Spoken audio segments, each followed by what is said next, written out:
Hi friend, দেখো আমি এখানে একটা রেসিপি তৈরি করব। সেটা হচ্ছে কাঁকরোলের শাঁস দিয়ে লাউ পাতার পাতুরি, বাঁধাবাঁধি ঝামেলা ছাড়া। তো এখানে আমি একটা বাটনা তৈরি করে নিচ্ছি। পেঁয়াজ, রসুন, আদা, পেঁয়াজ কুচি দিলাম, রসুন দিলাম, আদা দিলাম, নারকেল কুচি দিলাম। তো পরপর কী দিচ্ছে একটু দেখে নাও।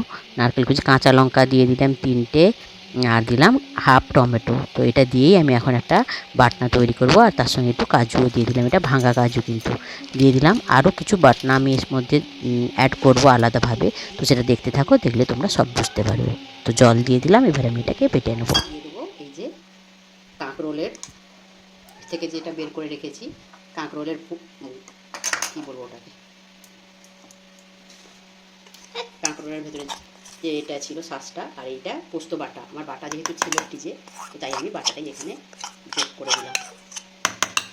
নারকেল এক্সট্রা দিয়ে দিলাম এটা। আর এর সঙ্গে আমি যেটা দেবো সেটা হচ্ছে চিনি। নারকেল একটুখানি বাটা আছে, গোটা নারকেল, দাঁড়া না, দেখ না প্রসেসটা তার আগে ঠিক আছে। এখানে একটু আমি চিনি দিয়ে দিলাম, বেটে নেবো। তো দেখো বন্ধুরা, এখানে আমি বাটনাটা নিয়ে নিচ্ছি। তো এর সঙ্গে আমি এই যে কিছু ভাঙা কাজু অ্যাড করব, কিছুটা। আর করবো যে নারকেল করলাম আমি, নারকেল কোড়া। তো এটা এটা যেহেতু ছোটো হয়ে যাচ্ছে, তাই আমি একটা বড় পাত্রটা ঢেলে নিয়ে দিলাম।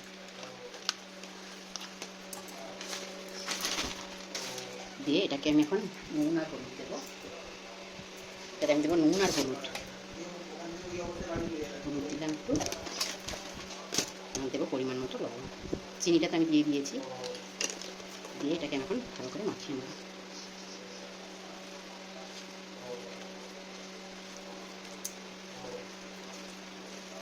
আর আমি একটু গোটা গোটা নারকেল, মানে গোটা গোড়ানো নারকেল দিলাম, বাটলাম না। বাটার সময় একটু অল্প ছিল, আমার বাটানো ছিল, দিলাম এই কারণে যে নারকেলটা যখন মুখে পড়বে তখন খেতে বেশি ভালো লাগবে। আর কাজু ভাঙাগুলো অ্যাড করলাম, ওটা বাটলাম না, কেন ওটা যখন মুখে পড়বে তখন খেতে ভালো লাগবে। আর লঙ্কা তো আমার অলরেডি একটু বাটাই ছিল, আর একটু এখানে লঙ্কা গুঁড়ো দেবো। আর একটু আমি এখানে লঙ্কা গুঁড়ো অ্যাড করে দেবো, বেশি দেবো না, এটা কীভাবে মাখিয়ে নেবো। মাখিয়ে নিলাম। এবারে আমি এটাই বেসনটা মাখবো, তাই এই বাটিটায় যে মশলাটা লেগে আছে সেটা আমি বেসনে, যে জলটায় বেসন মাখবো সেটাতে দিয়ে দিলাম। আর একটু নারকেল কোড়াও আমি এতে দিয়ে দিয়েছি। তো দিয়ে এবারে আমি এখানে বেসন দেবো, বেসন দিলাম, বেসন দিলাম। আর দেবো এখানে ময়দা, কিছুটা ময়দা দেবো। কর্নফ্লাওয়ার দেবে? কর্নফ্লাওয়ার নেই, ময়দা কিছুটা দিলাম। এখানে নুন দিলাম, একটু কাজ হবে, নুন দিলাম। আর দেবো একটু হলুদ, আর কালো জিরে,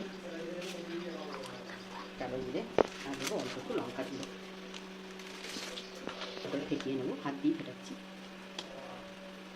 এর ব্যাটারটা খুব বেশি পাতলা হবে না,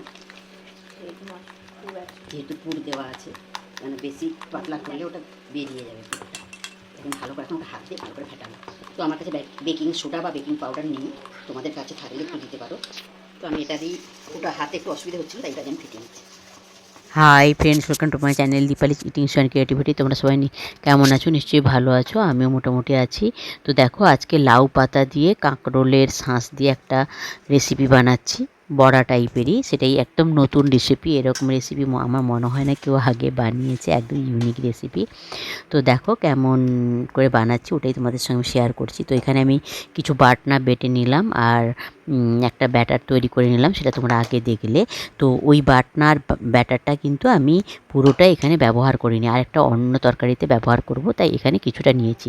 আর দেখলে ওই বাটনাটার সঙ্গে আমি এক্সট্রাভাবে পেঁয়াজ কুচি আর লঙ্কা কুচি এখানে যোগ করছি।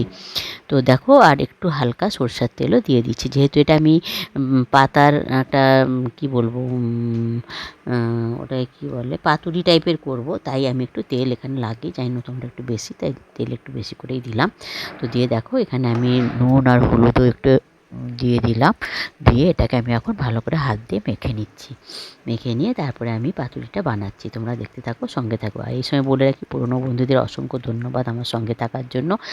তোমরা এইভাবে আমার সঙ্গে থেকো, আমিও তোমাদের সঙ্গে সারা জীবন আছি। আর নতুন বন্ধুদের বলছি, যারা আমার চ্যানেলটা ভিজিট করতে আসছো, তারা আমার চ্যানেলটাকে সাবস্ক্রাইব করে থেকে যাও, আর বেল আইকনটা অবশ্যই ক্লিক করে দিও, যাতে আমার ভিডিওগুলো দেওয়ার সঙ্গে সঙ্গে তার নোটিফিকেশান তোমাদের কাছে চলে যায়। তোমরা আমার সঙ্গে থাকো, আমিও তোমাদের সঙ্গে আছি। তো দেখো, লাউ পাতাগুলোকে আমি খুব ভালো করে ধুয়ে নিয়েছি। ধুয়ে নিয়ে এবার এক একটা লাউ পাতাগুলো খুব বড় ছিল। তো দেখো, একটা লাউ পাতাতে কিছুটা, মানে মোট 3টে বানাবো, আমার, মেয়ের আর তোমাদের দাদাভাইয়ের। তো 3টেই পাতা নিয়েছি আমি। আর দেখো, এখানে এই লাউ পাতাতে করে ওই যে মশলাটা আমি দিয়ে দিলাম, হাত দিয়ে একটু চেপে চেপে দিয়ে। দেখো, এখানে আমি এটাকে এভাবে মুড়ে নিলাম। তো হ্যাঁ, আরেকটা বলে রাখি, এটা কিন্তু লাউ পাতার পাতুরি করছি ঠিকই, কিন্তু একদম মানে কি বাঁধাবাঁধি ছাড়া বা সুতো বা বাঁধাবাঁধি ছাড়া কোনো আমি একদম লাউ পাতার, মানে এটা কি করব, একটা পাতুরি বানিয়ে দিচ্ছি। বাঁধাবাঁধির ঝামেলা ছাড়াই একটা আমি লাউ পাতার পাতুরি বানাচ্ছি। আর দেখো, এই যে ব্যাটারটা করেছিলাম, ব্যাটারটাকে একটু হাত দিয়ে আর একটু ভালো করে আমি করে নিলাম, মানে গুলিয়ে নিলাম। দিয়ে এই যে দেখো, পাতার উপরে আমি সুন্দর করে এই ব্যাটারটাকে মাখিয়ে দিচ্ছি। তো দেখো, আমাদের এটা, আমরা তৈরি করতে গেলে কি হয় বলো তো, হয় আমাকে কোনো কাঁটা দিয়ে এটা আটকাতে হয়, টুথপিক দিয়ে, নাহলে হয়তো সুতো দিয়ে বাঁধতে হয়। এখানে কিন্তু ওই সব কিছুই লাগছে না। তো আমি ভাবলাম এভাবেই করি, একটু তাড়াতাড়িও হয়ে যাবে, তাই এটা করলাম। তো একটা আমার তৈরি হয়েই গেছে, তোমরা দেখতে পেলে। এবারে দেখো, দ্বিতীয়টা আমি তৈরি করছি, ওই সেম প্রসেসেই আমি এটা তৈরি করছি।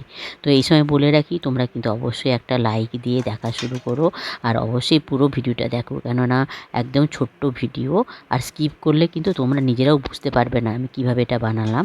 আর একদম ছোট্ট ভিডিও, তাই তোমরা কিন্তু স্কিপ না করে পুরোটাই দেখো। আর একটা মিষ্টি কমেন্ট করো, কমেন্ট পড়তে আমার খুবই ভালো লাগে, আর কমেন্ট ধরে ধরে তোমাদের বাড়িতে যেতেও আমার খুব ভালো লাগে। আর হ্যাঁ, যদি ভালো লাগে, অবশ্যই, যদি ভালো লাগে বলবো না, অবশ্যই একবার বানিয়ে খেয়ে দেখো। আমি যেহেতু পরে ভয়েস দিচ্ছি, তো আমি তাই বলতে পারছি, খুবই সুন্দর হয়েছিল খেতে।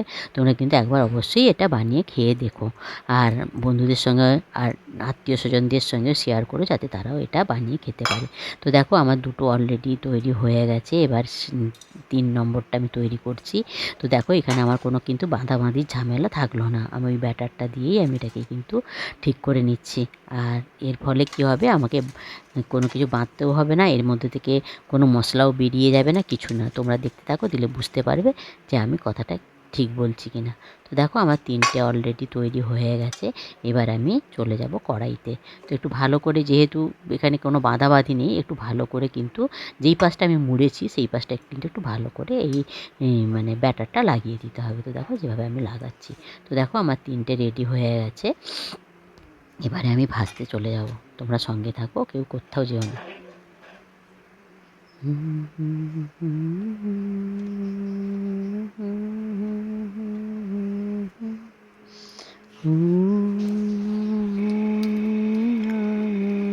দেখো, এখানে আমি ফ্রাইং প্যানটা বসিয়ে দিয়েছি। দিয়ে এখানে আমি সর্ষের তেলে এটা করব। আর এটা বুঝতেই পেরেছো, উপরে যেহেতু ব্যাটার মাখানো আছে, তাই তেলটা একটু বেশি দিতে হবে। যদি উপরে ব্যাটারটা না মাখাতাম, আমি যদি এমনি নর্মাল করতাম দড়ি দিয়ে বেঁধে, তাহলে কিন্তু এতটা তেলও লাগতো না। কিন্তু ব্যাটারটা উপরে যেহেতু মাখিয়েছি, ব্যাটারটাকে একটু ভালো করে মানে ভাজতে হবে। এদিকে ভেতরে আমি যে মশলাটাও দিয়েছি, সেটাও আমি কাঁচা মশলা দিয়েছি, ভেজে দিইনি, তাই সেটাকেও আমাকে মানে ভালো করে ভাজতে হবে। তাই আমি এখানে একটু তেল বেশি করেই দিলাম। আর হ্যাঁ, এটা কিন্তু একদম সিম আঁচে করতে হবে, একদম আঁচ বাড়ানো যাবে না। সিম আঁচে একটু ধৈর্য ধরে এটাকে উল্টে পাল্টে খুন্তি দিয়ে ভালো করে চেপে চেপে এটাকে ভাজতে হবে, তবেই কিন্তু এটার স্বাদটা আসবে। তো দেখো, এই যে আমি সেই খুন্তি দিয়ে কীরকম চেপে চেপে দিচ্ছি, একটা সাইড একটু হয়ে যেতে আমি সেটাকে উল্টে দিয়েছি। উল্টে দিয়ে এবার খুন্তি দিয়ে চেপে চেপে দিচ্ছি, যার ওপরের ব্যাটারটা তো হয়েই যাচ্ছে আমার ভাজা, আর যাতে ভেতরের মশলাটাও আমার একটু ভাজা ভাজা হয়ে যায়। কাঁচা থাকলে খুব একটা ভালো লাগবে না, ভাজা হলেই কিন্তু ভালো লাগবে। তাই খুন্তি দিয়ে এরকম বারবার উল্টে দিতে হবে, আর এভাবে চেপে চেপে দিতে হবে। আর গ্যাসটা কিন্তু সিমেই রাখতে হবে। তো দেখো, এই যে আমি ভাজছি, তোমরা দেখতে থাকো, সঙ্গে থাকো।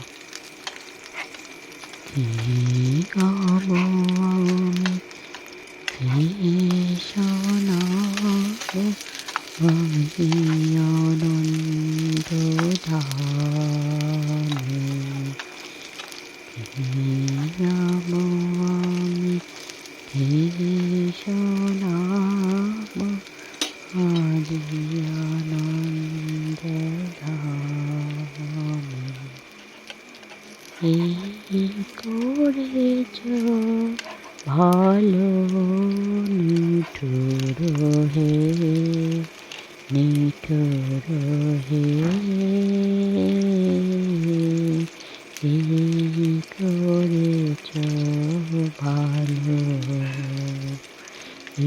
এমনি করে হৃদয়ে মোর তীব্র দাম জালো, এই করেছ ভালো। দেখো বন্ধুরা, তো আমার দেখলে বড়াগুলো আমি খুব সুন্দর করে এপাশ ওপাশ উল্টে উল্টে চেপে চেপে ভেজে নিয়েছি। এবারে আমি এটাকে প্লেটে নিয়ে নিচ্ছি। তো দেখো তোমরা কেমন লাগছে অবশ্যই কিন্তু একটা কমেন্ট করে জানিও যে বড়াটা কেমন লাগছে। আর তোমাদেরকে তো খাওয়াতে পারবো না যে তোমরা স্বাদটা বলতে পারবে, তাই আমিই বলে দিচ্ছি স্বাদটা কিন্তু খুবই সুন্দর হয়েছিল। তোমরা কিন্তু অবশ্যই একবার বানিয়ে খেয়ে দেখো কি সুন্দর হয়েছে না বড়াগুলো দেখতে। তো চলো এবার মেয়েকে দিয়ে দিয়েছি, ও কি বলছে শোনো। খেয়ে বলবে কেমন হয়েছে।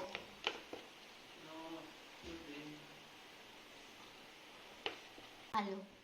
তো বন্ধুরা দেখলে আমি এতক্ষণ ওই লাউ পাতার বড়াটা বানালাম, তো সেটা তোমাদের সঙ্গে শেয়ার করলাম। তোমরাও কিন্তু এটা খুব ভালো খেতে হয়, তোমরা বানিয়ে খেয়ে দেখো। আমিও যদিও ফার্স্টবার এটা অ্যাটেম্প করেছি, তো ভালো হয়েছে। মেয়ে তো বলেই দিল দেখলে। তো সবাই খুব খুব ভালো থেকো, সুস্থ থেকো, সাবধানে থেকো, আমার সঙ্গে থেকো। Good afternoon, by.